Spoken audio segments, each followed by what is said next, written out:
მთავარი მოკავშირე ნიკა ხატიაშვილი, დავით ციკლაური და ზურაბ კვარაცხელი არიან ჩემთან ერთად სტუდიაში. მოგესალმებით და ძალიან დიდი მადლობა თქვენი დროისთვის.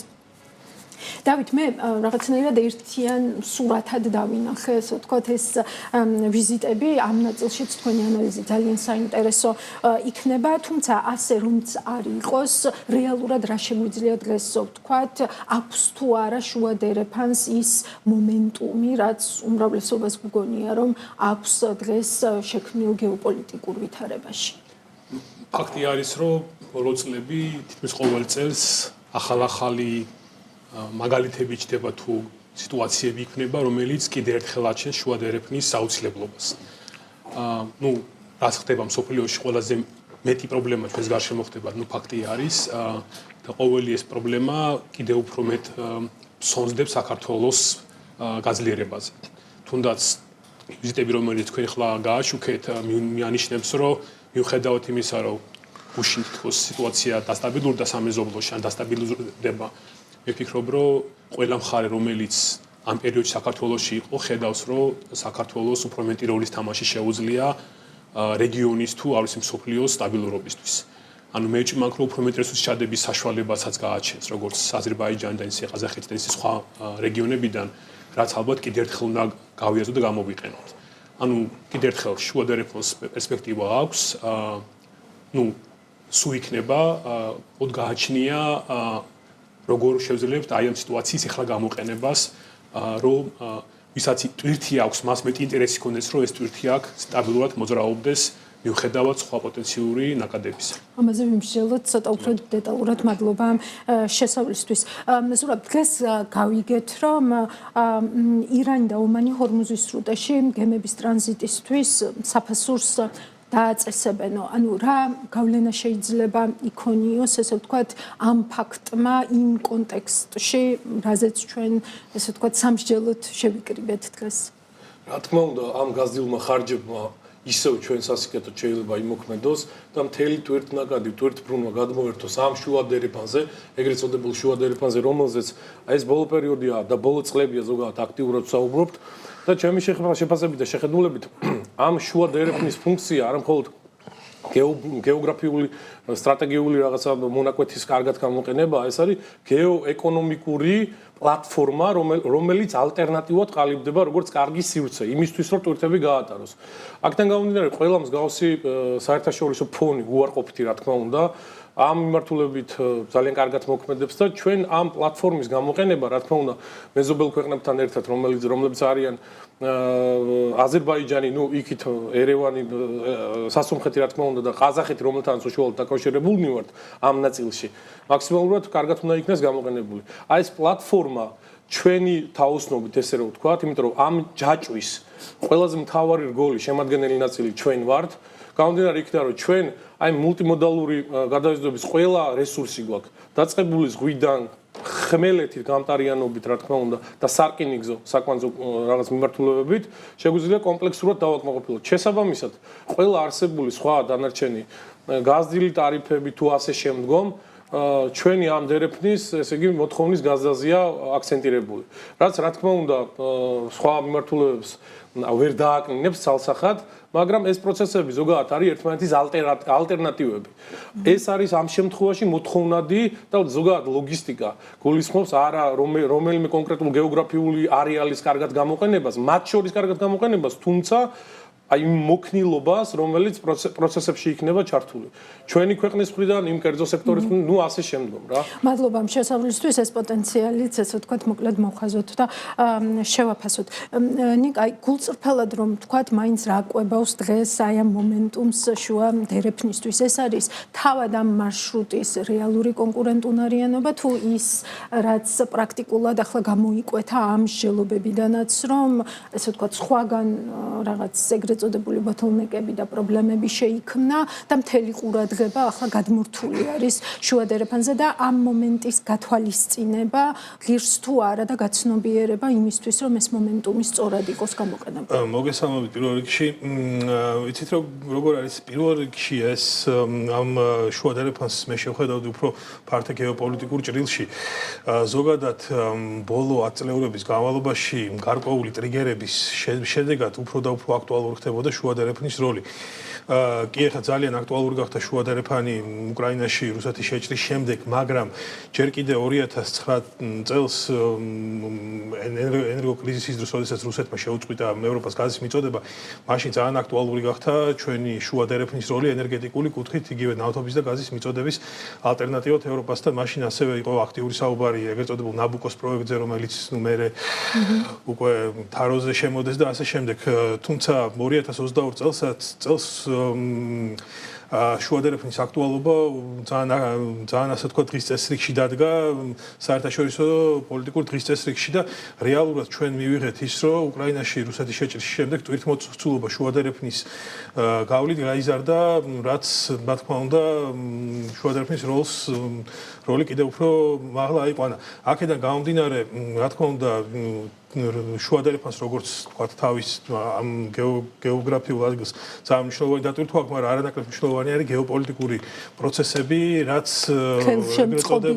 ტრიგერი ხდება ეს გეოპოლიტიკური პროცესები და დღესაც ახლა ევროპული უსაფრთხოების ჭრილში რო შევხედოთ, ხო შუა დერეფანს ეს არის ძალიან კარგი ალტერნატივა რუსეთის გვერდისავლით, როგორც ენერგორესურსების კუთხით, ასევე ტვირთების გადაზიდვის კუთხით, იგივე ჩინეთიდან, ცენტრალური აზიიდან, ევროპის კენდა პირიქით და ასევე არანაკლებ მნიშვნელოვანია ციფრული დერეფნების განვითარება, რაც ახალი ტექნოლოგიებისთვის აკონცოს მნიშვნელოვანია და ეს მომენტიც ეს ციფრული დერეფნების პროექტი ძალიან მნიშვნელოვანია და არ უნდა დაგვაუწყდეს ჩვენ ასევე წყალქვეშა ელექტროკაბელის პროექტი, რომელიც უნდა განხორციელდეს საქართველოს, აზერბაიჯანის, უნგრეთის და რუმინეთის ჩართულობით და ესეც ჩვენი რეგიონისთვის დამატებითი ბენეფიტი იქნება ერთიან გეოპოლიტიკურ ჭრილში. მადლობა შესავლისთვის.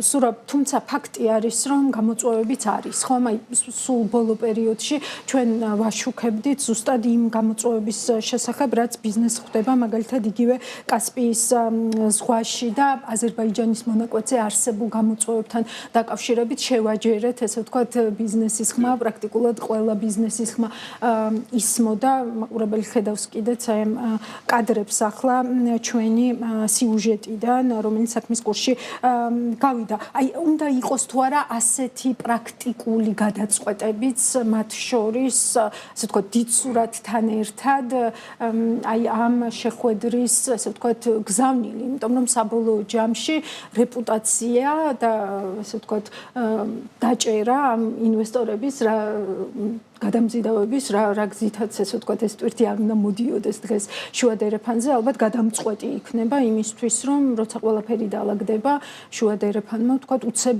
არ დაკარგოს ეს მიმზიდველობა ხო? დიახ. ქვეყნებს შორის დიალოგის მთავარი ესე ვთქვათ წარმართველი შინაარსი მე როგორც ვიცი არის სწორედ აი მოქნილობის გაზდა რომელიც არამხოლოდ საქართველოსთან მიმართებით შეიძლება იქნას გამოკვეთილი. აქ კომპლექსურად უნდა იმუშაოს სხვა ქვეყნებმაც. ნუ კერძოდ აზერბაიჯანმა და რა თქმა უნდა ყაზახეთმა. ამ კომპლექსურად მუშაობის შემთხვევაში ამ ფორმატში თუ რა თქმა უნდა ყველა ქვეყანა და ეს ჯაჭვი ზოგადად აქტიურად კარგად იმუშავებს, იფუნქციონირებს, ფიქრობ, როცა სხვა ზოგადი ფონიც დასტაბილურდება თუ რა თქმა უნდა შესაბამისი ტარიფები იქნება და ვადები რაც ყველაზე მთავარია ლოგისტიკა ხომ არის ცოცხალი ორგანიზმივით ესე ვთქვათ ლოგისტიკა არ არის ცალკე აღებული რაღაცა ერთჯერადი პროცესი ეს არის თავისი ფუნქციონალი ძალიან შინაარსობრივი და მრავალფუნქციური რომელიც გულისხმობს გარდა სატრანზიტო მონაკვეთისა და ტვირთის გამტარიანობისა რომელზეც ძირითადად აქამდე იყო საქართველოს ესე ვთქვათ დამოკიდებული ამ შემთხვევაში მთელი აქტუალურ პროცესებს, რომელიც არის გადატვირთვასთან დაკავშირებული, საბაჟო პროცედურების გამარტივებასთან, ან უკვე არსებულ რაღაც პროცედურებთან, რომელიც გინდა არ გინდა უნდა გაიაროს ყველა აქ ესე ვთქვათ გადატვირთულმა ტვირთმა. ამიტომ აი ეს კომპლექსური მუშაობა, რომელიც საქართველოსიდან დაიწყება, თუ სხვა ქვეყნების მხრიდანაც არ იქნა ესე ვთქვათ, ფეხი აწყობილი, რა თქმა უნდა, პროცესი შენელდება, შეფერხდება და საერთო ჯამში არაკონკურენტული ალტერნატივა იქნება შუა დერეფანი. არსებობს სხვა მარშრუტები, რა თქმა უნდა, რომლებიც მოთხოვნადი არის და იყო იმთავითვე, თუმცა ამ აქტუალობებიდან გამომდინარე, ეს მარშრუტი ძალიან საინტერესო გახდა და ამ მოცემულობით, რა თქმა უნდა, ტვირთის რაოდენობის შესუსტების პერსპექტივას მე რა თქმა უნდა ვერ ხედავ პირიქით. რაც დრო გავა, ვფიქრობ, რომ მოცულობა ურ გაიზრდება. უბრალოდ აქ უნდა გავაანალიზოთ ჩვენ ეს მთავარი რაღაც პირობები რა. აწყობილი სტრუქტურა, რომელიც დაწყებული საქართველოსთან, გაგზელებული აზერბაიჯანით, დამთავრებული ყაზახეთით, კომპლექსურად გამართულად იმუშავებს. რაც შეეხება აუყვეთ ამ მოცულობის ზრდას. რა თქმა უნდა, იმიტომ რომ დაუბრუნდები აზერბაიჯანის საკითხს, აქ ტვირთ ნაკადი, რა თქმა უნდა, გაზრდილია, ყოველდღიურად, ყოველთვიურად იზრდება. მაგრამ გამტარუნარიანობის მართვა არის ბევრად, რა თქმა უნდა, სხვა რაღაც აქცენტებთან დაკავშირებული, რაც პირდაპირ მნიშვნელობით პირველ რიგში პორტების გამართულ ინფრასტრუქტურას გულისხმობს, იქ სარკინიგზო და ასე შემდეგ. სამწუხაროდ, აზერბაიჯანი ამ საკითხში დიდად ჩვენ ფეხს ვერ გვიწყობს, საბედნიეროდ საქართველოს ამ კომპლექსურ პროცესებს ძალიან გამართულად, მწყობრად გამართულად დახვდა. რა თქმა უნდა, უფრო მეტი არის გასაკეთებელი და ვფიქრობ, ეს შეხვედრებიც ამ მიზანს ისახავს, რომ ეს მდგომარეობა გაუმჯობესდეს და გაუმჯობესდება კიდეც, თუმცა მარტო ცალკე აღებული საქართველოს რაღაც ჩართულობით ეს ყველაფერი ვერ გამოვა, თუ არ დახვდა იქ გამავალი თუნდაც აქტიური გეიმები, რომლებიც მიემართება ყაზახეთში ამ პირიქით და აი ეს ევროპული ნაკადის ტვირთები და აზიური ტვირთები, რომლებიც კომპლექსურად ცირკულირებს, უნდა იყოს აი ამ ჯაჭვში ძალიან ესე კარგად მორგებული, რომ პროცესი არ შეფერხდეს და პირიქით. ნიკა, ზურამ ახსენდა ეს ხაზი მინდა აი ამ კონკურენტულ თუ ერთმანეთის შემავსებელ, ესე ვთქვათ, მარშრუტებზე, რომ გავაკეთოთ აქცენტი ისევ ილჰამ ალიევმა საქართველოში თქვა, რომ შუა დერეფანი ჩვენთვის ერთ-ერთი ყველაზე მნიშვნელოვანი არტერიაო და ასევე სამი დღით ადრე მისგან გავიგეთ, რომ ზანგეზურის დერეფნის 90% და რკინიგზის 70% უკვე არის მზადო. აი როგორ უნდა განვიხილოთ დღეს ეს მარშრუტები ერთმანეთის შემავსებლად უფრო მეტად თუ მაინც ერთმანეთის კონკურენტები? დიახ, იცით რა არის ახლა ორივე კონტექსტში შეიძლება ამ მარშრუტების განხილვა. რა თქმა უნდა, სანამ ამერიკელების მხრიდან მიიღებოდა ეს გადაწყვეტილება ტრიპთან დაკავშირებით, შუა დერეფანი ითვლებოდა ძალიან უკონკურენტო მარშრუტად და ეკონომიკური საკითხების გარდა მოხდა მათი, ასე ვთქვათ, პოლიტიკური კაპიტალიზაციაც სხვადასხვა მიმართულებით. თუმცა ტრიპის დერეფანი, რა თქმა უნდა, ეს არის ალტერნატიული გზა. აქ მთავარი მომენტი იქნება, რამდენად პირველ რიგში რამდენად სტაბილური იქნება ეს გზა, სტაბილურობა ძალიან დიდი მნიშვნელობა ექნება და უსაფრთხოებას, იმიტომ რომ მსხვილი კომპანიები, რომლებიც განახორციელებენ ტვირთების ბრუნვას, ექნებათ არჩევანი, გაუშვან ეს ტვირთი, ვთქვათ, შუა დერეფნით, თუ გაუშვან ეს ტრიპის დერეფნით და აი, სწორედ უსაფრთხოების საკითხი ასევე არანაკლებ მნიშვნელოვანი იქნება ტარიფების საკითხი და ასევე ვადების საკითხი იქნება გადამწყვეტი ამ კონტექსტში. თუმცა აქ მნიშვნელოვანი მომენტი არის ის, რომ საშუალოვადიან და გრძელვადიან პერიოდში, რა თქმა უნდა, კონკურენციაც მაღალი იქნება, თუმცა რაც შეეხება ისეთ მიმართულებებს, როგორიც არის ენერგომატარებლები, ეს იქნება ბაქო-თბილისი-ჯეიჰანის თუ ბაქო-თბილისი-ერზრუმის ენერგეტიკული მილსადენები, მათი, თქვათ, ჩანაცვლება ტრიპის დერეფნის გავლით უკავშირდება გრძელ პერიოდს და მაგაში ბევრი ინვესტირება დაჭირდება. შესაბამისად, ენერგეტიკის კუთხით ჯერ კიდევ ჩვენ შევინარჩუნებთ ჩვენს პოზიციას, თუმცა იგივე რკინიგზის და იგივე სახმელეთო ტვირთების გადაზიდვის კუთხით შესაძლოა გარკვეული პერიოდის მერე ამ კონკურენციამ, ასე ვთქვათ, ჭარებში თქვა ამოგვაგდოს ერთიანი კონტექსტიდან. თუმცა ბევრი რამ ასევე იქნება აზერბაიჯანსაც დამოკიდებული, იმიტომ რომ აზერბაიჯანი ხდება როგორ გითხრათ, ასე ვთქვათ, მონოპოლიური სახელმწიფო, რომელსაც სადაც შევა ეს ტვირთები, იგივე ენერგორესურსები და უკვე მისი მხრიდან მოხდება ამის გადანაწილება, ეს იქნება თქვათ ტრიპის კორიდორი, ეს იქნება შუა დერეფანი და ასე შემდეგ, მაგრამ მეორე მხრივ ერთ-ერთი მნიშვნელოვანი საკითხი, რაც არის საქართველოსთან მიმართებით, ეს იქნება ანაკლიის ღრმაწლოვანი პორტი. ამაზე ცალკე მინდა რომ შევაჩერო თქვენი ყურადღება, მანამდე მინდა რომ ეს მონოპოლიური სახელმწიფო იქნება, ესე ვთქვათ, აზერბაიჯანი და ცხადია ჩანს ხო რეგიონში, ახლა აზერბაიჯანის წონა ნამდვილად, ამიტომ ჩემი შემდეგი კითხვა თქვენთან ბატონო დავით იქნება, რომ აი რა როლი და სტატუსი უნდა ქონდეს საქართველოს აი ამ დიდ თამაშებში და ბუნებრივი არის თუ არა ის, რომ აზერბაიჯანი ხდება, ესე ვთქვათ, მთავარი გამწევი ძალა რეგიონში და მინდა რომ აი ერთგვარად შევაჯამოთ, ვთქვათ, აი საწყისად რომ ავიღოთ, თუნდაც რამდენიმე წლის წინ საქართველოში გამართული გახსოვთ ალბათ აბრეშუმის გზის ფორუმი, სადაც საქართველოში მოეწერა ხელი მაშინ იმ ერთობლივი საწარმოს შექმნას აზერბაიჯანს, ყაზახეთსა და საქართველოს შორის. მაშინ საქართველოს არ ქონდა გაცხადებული, რომ ევროკავშირში გაწევრიანებას აჩერებდა, ხომ? ამიტომ აი რა სტატუსი და როლი უნდა ქონდეს საქართველოს და გაძლიერებულია თუ შესუსტებულია დღეს ნაწილობრივ საქართველოს პოზიციები შუა დერეფანში, თქვენ როგორ აფასებთ ამას? ის რომ აზერბაიჯანი როლი უფრო გაიზარდა ბოლო პერიოდში, ეს ფაქტია, თუნდაც ჩემი აზრით ის რომ ამერიკასთან ურთიერთობა საკმაოდ მარტივად უცბად დაალაგა, რამაც ალბათ მისი როლი გაზარდა დასავლეთისთვის, მათ შორის ენერგეტიკული რესურსების კუთხით თუ მათ შორის ასე ვთქვათ სამეზობლოსთან ურთიერთობის თვალსაზრისით, ანუ ჩემი აზრით აზერბაიჯანთან ურთიერთობა მნიშვნელოვანი ხდება, ვიდრე შეიძლება ანამდე იყო და უფრო საფრთხილოც. ანუ ალბათ არ უნდა გავაჩინოთ ის არგუმენტები, რომ აზერბაიჯანს გაუჩნდეს რაღაც მიმართულებით ეჭვები. ნუ ქონდა მათ შორის თქვათ რაღაც 2-3 თვის უკან თუნდაც იგივე აზერბაიჯანიდან სომხეთში ენერგორესურსების მოძრაობის თვალსაზრისით. ანუ მაგრამ აი ყველაფერს დავთმობთ თუ არა აზერბაიჯანთან კარგი ურთიერთობების სანაცვლოდ, ან ბევრს დავთმობთ თუ არა ეს განცდა უნდა გააჩინოს საქართველოს. შეგნებულად არ მიმყავს არც პოლიტიკისკენ, არც არაფრისკენ, მაგრამ ფაქტი არის, რომ ვიზიტამდე განხორციელებული მოვლენები, ვიზიტის შემდგომ გავრცელებული ინფორმაციები ცოტათი აჩენს, ესე ვთქვათ, ანუ ზედმეტად საქართველოს მხრიდან აზერბაიჯანისადმი ერთგულების, ესე ვთქვათ, ხაზგასმის მომენტს. ნუ ფაქტი არის, აზერბაიჯანსაც სჭირდება საქართველოს, ანუ ისი არ არის, რომ ჩვენს გარეშე აზერბაიჯანიც ვერ შეძლებს აი ამ რეალობაში ყოფნას, ნუ კი გაუჩნდა სხვა ვარიანტები, მაგრამ ნუ ალბათ ცოტა მეტი როგორ თქვათ, ჩვენც უნდა გავიმყაროთ ალბათ ცოტა მეტად პოზიციები, რომ არ მოგვიწიოს დათმობა, სადაც საჭირო არ არის დათმობა. ანუ დღეს საქართველოს ფაქტი არის, რომ ცდილობს, სადაც ურთიერთობის დაალაგების შანსი ჩდება, შეძლოს, ანუ ეს აზერბაიჯანი, სომხეთი, თურქეთი თუ ასე შემდეგ.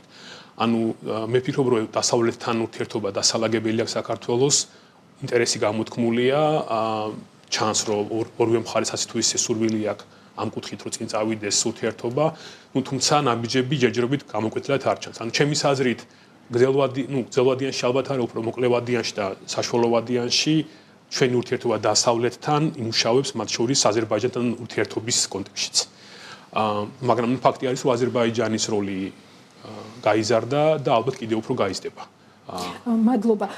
ზურაბ, აი ყაზახეთი, საქართველოს, აზერბაიჯანის ერთობლივი საწარმო რომ ვახსენეთ, აი რაიმე ტიპის, ესე ვთქვათ, ინფორმაცია იმასთან დაკავშირებით, ან ვთქვათ, ბიზნესში თუ იგრძნობა ის, რომ ესე ვთქვათ, მუშაობს რეალურად ეს საწარმო, იმიტომ რომ მაშინ მახსოვს ბიზნესი ძალიან დიდი, ესე ვთქვათ, პერსპექტივით უყურებდა ამ საწარმოს შექმნას, იმიტომ რომ მის მთავარი ამოცანა იყო აი ამ კორიდორის გასწვრივ, ესე ვთქვათ, წესების ჰარმონიზება, ბიუროკრატიული მექანიზმების, ესე ვთქვათ, შერბილება, ტარიფების მეტნაკლებად უნიფიცირება და ასე შემდეგ. აი რაიმე ხელშესახები, ვთქვათ, ბიზნესის წარმოების დროს ხელშესახები, პოზიტიური ნიშნები თუ ჩანს ამ ეტაპზე. პირველ რიგში ორი სიტყვით არ შემიძლია შევეხო წინანდელ არსებულ თქვენ დიალოგს.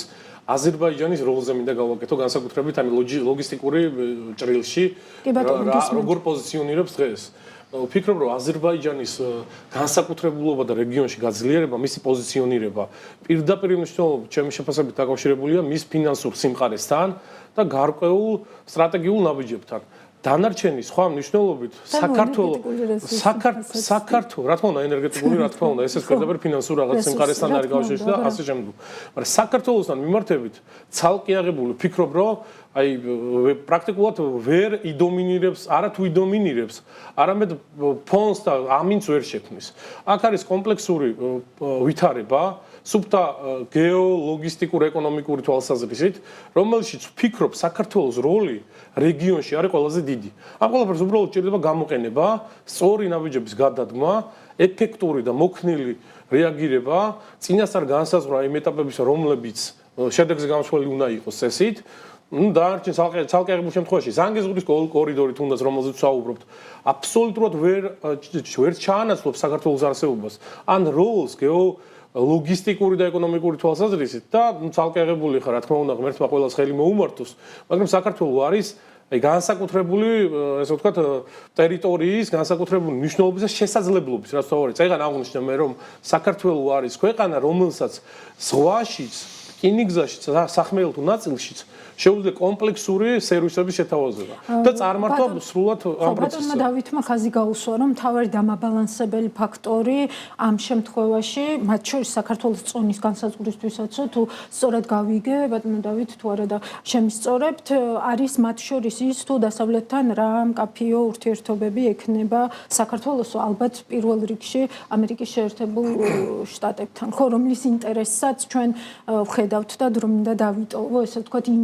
ვიზიტისთვის და კონკრეტულად ანაკლის სპორტის აქცენტირებისთვის, რაც ამერიკის შეერთებული შტატების რა თქმა უნდა, ეს ცალსახადესია, რა თქმა უნდა, ცალსახადესია, თუმცა არა მარტო შეერთებული შტატები, აქ ქვეყნების ნუსხა და პირველ რიგში სამეზობლო წრი არის, რომელიც ჩვენი ქვეყნის აქტივობას და ხარისხს და წარმადობას განსაზღვრავს. ამიტომ ყველანაირ ჭრილში უნდა გამოვიყენოთ საშუალება იმისა, რომ მოლაპარაკება, შეხვედრა, ბიზნეს კონფერენცია თუ ასე შემდგომ გამოვიყენოთ ჩვენი ქვეყნების ინტერესების დაცვისთვის და მაქსიმალურად გავაუმჯობესოთ ვითარება. რაც შეეხება წინანდელ დასმულ შეკითხვას, ყაზახეთი, აზერბაიჯანი და საქართველოს როლს ამ მდგომარეობის გაუმჯობესების ნაწილში, მე ესე ცალკე აღებული რაღაც კორპორაციის სტატუსის მქონე რაღაც ფორმირებული რაღაც ორგანიზაციის შესახებ ესე კონკრეტული ინფორმაცია არ მაქვს, თუმცა მსგავსი ტიპის კონფერენციები, შეხვედრები, აუდიენციები ესე რომ ვთქვათ, დავარქვათ თითქმის ხაზგასმით ყველა ყბადაღებული თემასავით არის წინ წამოწეული ეს შუა დერეფნის საკითხი რა.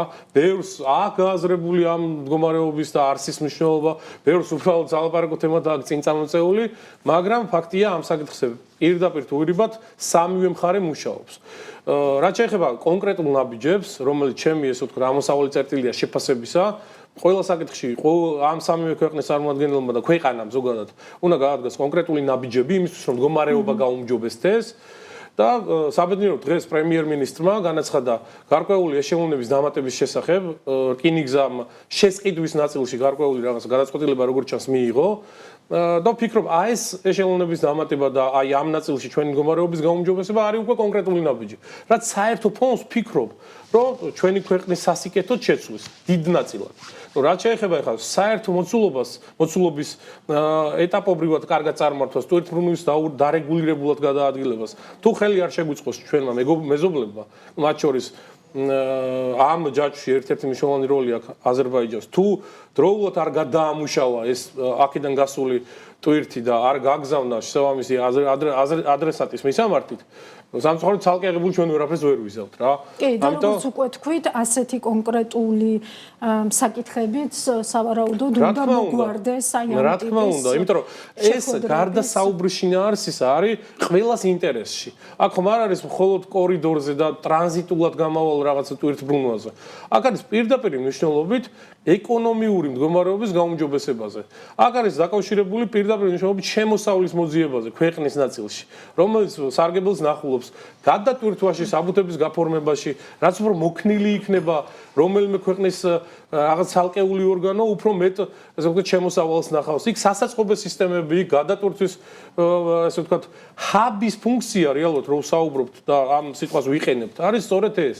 კომპლექსური მუშაობის პრინციპი უნდა აწყობილი იყოს ისე და იმ ფორმით, რომ შეძლოს ყველამ ძალიან მოქნილად მიიღოს ტვირთი, გადატვირთოს, გაგზავნოს და ასე შემდეგ გააფორმოს.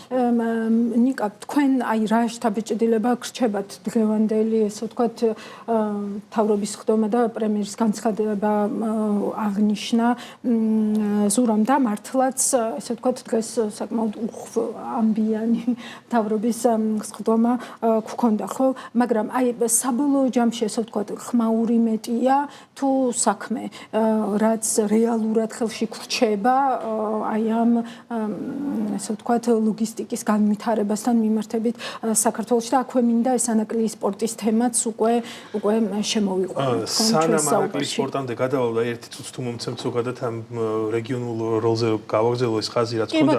კი ბატონო. ხო. რომ გავუმიჯნოთ თქვათ ეკონომიკური და ფინანსური საკითხები არანაკლებ მნიშვნელოვანი როლი საქართველოს ჰქონდა რეგიონში და რატომაც იყო საქართველოს მომხიბვლელი ამ კუთხე იყო ის რომ საქართველოს რეგიონში იყო ერთ-ერთი რეგიონში ყველაზე დემოკრატიული და სახელმწიფო პლუს ამას ემატებოდა დასავლეთთან ძალიან მჭიდრო კავშირები. აზერბაიჯანიც და სომხეთიც საქართველოს განიხილავდნენ როგორც ეგრეთ წოდებულ ხიდს დასავლეთთან და შესაბამისად ეს იყო ერთ-ერთი მნიშვნელოვანი ფაქტორი რატომაც საქართველოს მნიშვნელობა იყო. მეორე ფაქტორი კიდე რაც განაპირობებდა საქართველოს მნიშვნელოვან როლს ეს იყო ყარაბაღის ირგვლივ მიმდინარე პროცესები აზერბაიჯანს და სომხეთს შორის დაპირისპირების პერიოდში საქართველოს მნიშვნელოვანი როლი ითამაშა ორივე მხარესთან დიალოგის კუთხით, იგივე ფასილიტაციის კუთხით და ჩვენ გვახსოვს არაერთი ფაქტი საქართველოს ხელისუფლების მხრიდან, რომელმაც თუ არ ვცდები ღარიბაშვილის პრემიერობის დროს მოხდა ეს, როდესაც საქართველოს ასე ვთქვათ საქართველოს შუამდგომლობით მოხდა იგივე ტყვეების გაცვლა აზერბაიჯანს და სომხეთს შორის და ძალიან ყოველთვის ეს დამბალანსებლის როლი შემოქმნდა ამ ორ ქვეყანას შორის და ეს ასე ვთქვათ ძალიან მნიშვნელოვან როლს თამაშობდა, თუმცა დღეს ხო ანუ ეს საკითხები უკვე გარკვეული კითხვის ნიშნის ქვეშ არის და შესაბამისად ჩვენი გეოპოლიტიკური როლიც შესუსტებულია, ასევე როგორც დასავლეთის ზუსტად ამ კონტექსტში განიხილავდა საქართველოს როგორც ხიდს იგივე აზერბაიჯანთან და იგივე სომხეთთან კომუნიკაციის და ურთიერთობების კონტექსტში. რაც შეეხება ანაკლიის სპორტს, პირველ რიგში უნდა აღინიშნოს, რომ ანაკლიის სპორტი არ არის მხოლოდ რაღაც ეკონომიკური პროექტი, ამას მნიშვნელოვანი გეოპოლიტიკური დატვირთვა აქვს და მათ შორის უსაფრთხოების კონტექსტში, შავი ზღვის უსაფრთხოების კონტექსტში, რაც ძალიან აქტუალური ხდება და მინდა გითხრათ, რომ ბოლო წლების განმავლობაში შავი ზღვის რეგიონის უსაფრთხოება, ასე ვთქვათ, გახდა ზოგადად გლობალური გეოპოლიტიკური პროცესების სიმძიმის центრი და შესაბამისად ყურადღებაც იზრდება. გჭირდება ამერიკული გემები. კი და ძალიან მნიშვნელოვანი არის და ამერიკაც აღიარებს მამას წინაწლებიც რო გავითვალისწინოთ ყოველთვის შავ ზღვაზე საუბრისას იკვეთებოდა საქართველოს მნიშვნელოვანი როლი აქვს და ანაკლიასაც სწორედ ეს როლი მომავალში ექნება არა მხოლოდ ეკონომიკურ, არამედ უსაფრთხოების კონტექსტში.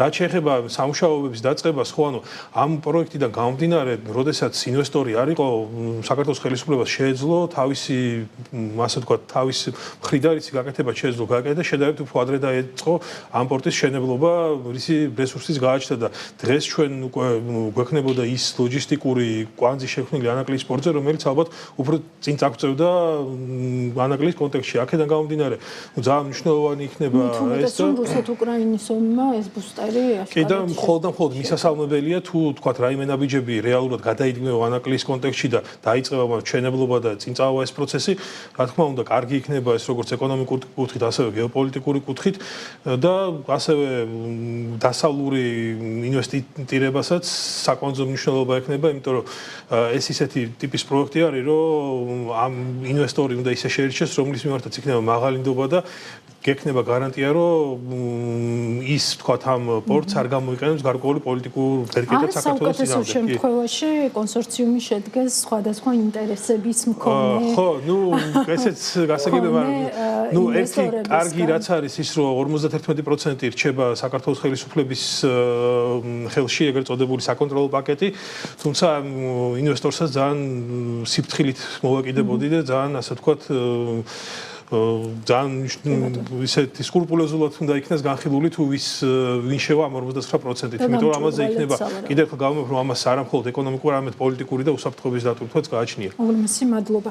პრაქტიკულად ყველა შეაჯამა, ბატონო დავით, თქვენც მოგცემთ ესე ვთქვათ შეჯამების შესაძლებლობას და აი იქიდან გამომდინარე, რაც ნიკამაც ახსენა, ჩემი შემაჯამებელი კითხვა ასეთი არის, რომ აი დღეს რა შეიძლება მოიტანოს აი ამ გეოპოლიტიკურ მაგიდასთან საქართველოს როგორც კონკურენტული უპირატესობა იმისთვის, რომ მას ის სტატუსი და როლი ჰქონდეს ამ პროექტებში, უსაფრთხოებაში, შექმნილ შესაძლებლობებში, რაც ამ მაგიდასთანაც და დარწმუნებული ვარ, მთელ ქვეყანაშიც ყველას გვინდა, რომ საქართველოს ჰქონდეს. ну ალბათ ფასილიტაციის როლი საქართველოს აქვს და ქონია, ანუ კარგად შეუძლია სხვადასხვა მხარეების ერთად დასმა და საერთო ეკონომიკური ხედვის დანახვება და ეს პრინციპში ხდება, მაგრამ მაგრულის თამაში კიდევ უფრო შეგვიძლია. მათ შორის ცოტათი დამატება გამოვა, რომ პორტზე არა მარტო საუბარი არის ქალაქზეც, რომელიც ეკონომიკასაც შექმნის დამატებით, გადამუშავებას, რაც ქვეყანას უფრო ჭირდება. ანუ აქ მარტო გატარებაზე არა საუბარი, აქ არის საუბარი შემდგომი ღირებულების დამატებაზე, როგორც შუააზიური ტვირთების ნაწილში ევროპულის თუ ჩინურის. ანუ ეს ხშირად არ ჩანს ხოლმე დისკუსიაში და მხოლოდ პორტზე აქცენტი. არა და შეიძლება იქ უფრო მეტი ღირებულება შეიქმნას და უნდა ამაზე აქცენტი გაკეთდეს. ну მათ შორის ზღვა ერთი კრიტიკული ფაქტორი არის, აი დღეს ჩვენს იმასთან მქონდა ხელმძღვანელთან ლექსოსთან საუბარი და რეალურად თავი ზღვასთან მივიდეს ტვირთი და იქიდან მე უფრო იაფად მიდის, როგორც ევროპაში, ისე სხვაგან, ანუ ჩვენის გვაქვს, რაც არც სომხეთს არ აქვს, აზერბაიჯანს არ აქვს, ანუ ეს ფაქტორი მნიშვნელოვანი არის და ну ალბათ შავი ზღვის კონტროლი ყველას უფრო ჭირდება ვიდრე სხვა ინფრასტრუქტურის, იმიტომ რომ იქ თავდება და იქ იწყება და იგივე ამერიკული გემების ყოლა შავ ზღვაში ვფიქრობ, რომ უფრო დაშვიდებდა სიტუაციას. კი დაძაბავდა, მაგრამ უფრო გრძელვადიანი კუთხით საინტერესო იქნებოდა. ანუ ალბათ ეს არის, თორე რესურსი, რაც რო გადის რესურსი უფრო და უფრო მიწტომადი არის. ახლა 600 მილიონი თუ მილიარდი, ну შეიძლება დიდად ჟღერს, მაგრამ არ არის უშნეული ეს რესურსი. ტვირთი შეიძლება ვიღაც ეშინე ტვირთი არ არის, მაგრამ ტვირთიც მოვა. სულ მაქვს ხოლმე დისკუსია თბილისში ამდენი უძრავი ქონება რო შენდება, იყიდება, მაგრამ ფაქტი არის რომ შენდება და იყიდება. ახალ ქალაქსაც აიტანს თბილისის გარშემო, იმ ხელა რესურსი იდება. ანუ დაწყება მოიტანს ტვირთსაც და ეკონომიკასაც, რა მთავარია ცოტა ტემპები გააჩქარდეს, სანამ ამის საშუალება გვაქვს. თორე სხვა კორიდორებიც აი ამის პერსპექტივას ხედავთ? დაწყების? დიახ. რა არის ისე სწრაფად წავიდა მოდონები ბოლო პერიოდში, ну, არ ვიცი, სოფლიოში სამეზობლოში უფრო სწრაფად ვიდრე შეიძლება ველოდებოდით. შემთთვის მინიმუმ მე ვფიქრობ, რომ არის ამის პერსპექტივა და ალბათ მალე დაიძრება აქაც მოვლენები. ну, შეიძლება თუ 5 წელი ნელა მიდიოდა 1 წელში დასრულდეს ის, რა 5 წელი ვერ სრულდებოდა. მე ესეთი მოლოდინი მაქვს, არ ვიცი, ამდენად გამართლება, მაგრამ უფრო აჩქარდა ცხოვრება, რაც ну, ალბათ კარგიც არის. ალბათ კარგიც არის ხო ეს გაურკვევლობის